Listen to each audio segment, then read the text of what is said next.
welcome to the programme.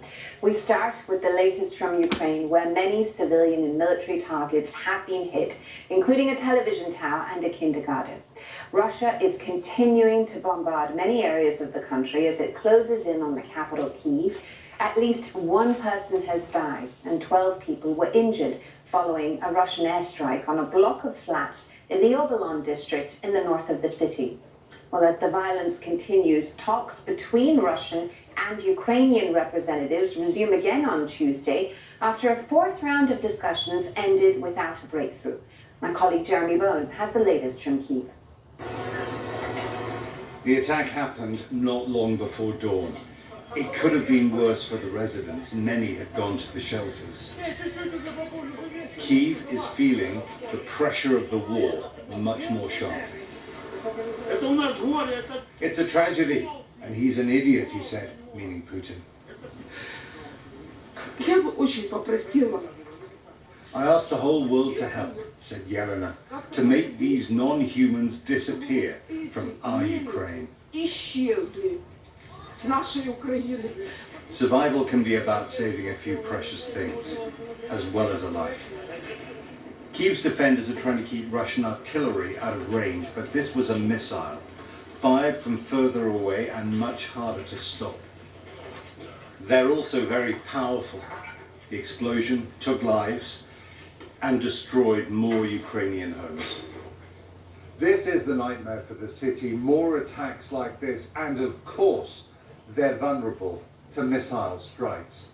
But Kyiv is big and it's sprawling, and the defenders have many advantages, which they're using. Prayers aren't all they have.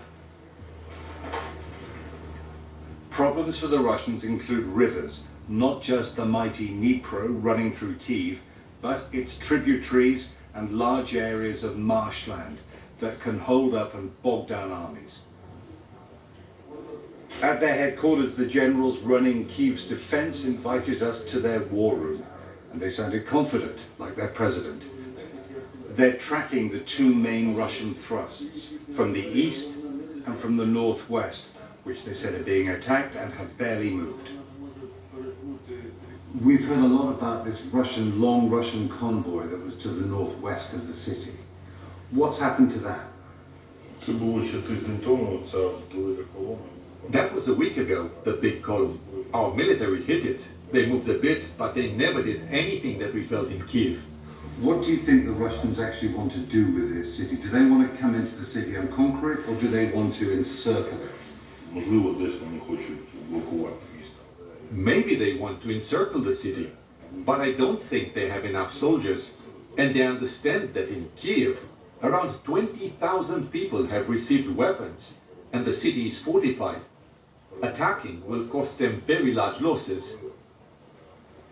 As we were talking, another missile exploded, not far from the first one. It might have been brought down by air defense.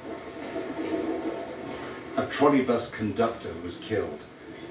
Ukrainian military success has surprised their friends and their enemies, but the Russians have not turned anything like their full force on this capital city yet.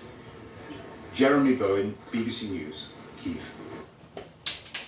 Well, as you can imagine, the rush to get out of Ukraine for those caught up in the fighting has been intense. An evacuation convoy has managed to leave the key port of Mariupol in the south of the country, which has been subjected to heavy Russian bombardment. 160 cars were able to leave the city. It's being cut off from food, water, and heating systems for more than 2 weeks. The city's authorities say that civilian deaths have risen above 2,100 and mass graves have had to be dug.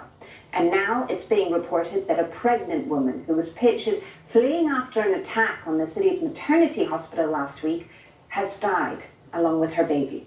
From southern Ukraine, Andrew Harding reports. A drone's eye view of a city in agony. Mariupol burning. Apartment blocks in ruins after 2 weeks of unrelenting Russian bombardments. There is no drinking water and any medication for more than 1 week. Another big problem, we saw people who died because of lack of medication. Many people who were killed, they are just lying on the ground. And today we learned that among the dead is the woman on the stretcher in this now infamous picture. It was taken in the immediate aftermath of a Russian attack last week on a maternity hospital in Mariupol. Her name is not known. It's understood she begged medics to let her die if that would help them save her unborn child. Both died this weekend. As for the living, this was reportedly filmed yesterday in a cellar in Mariupol.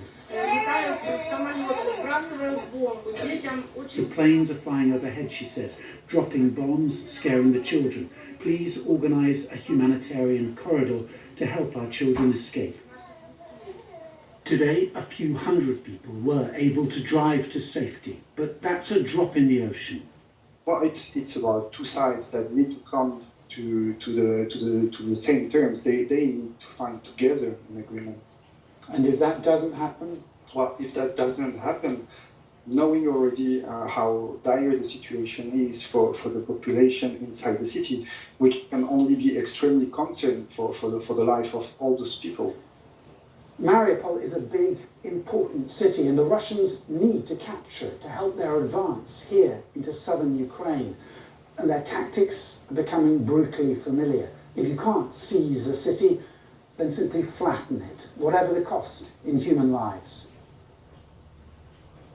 And so the pounding of Mariupol goes on, a city of 500,000 people trapped in a nightmare. Andrew Harding, BBC News in southern Ukraine.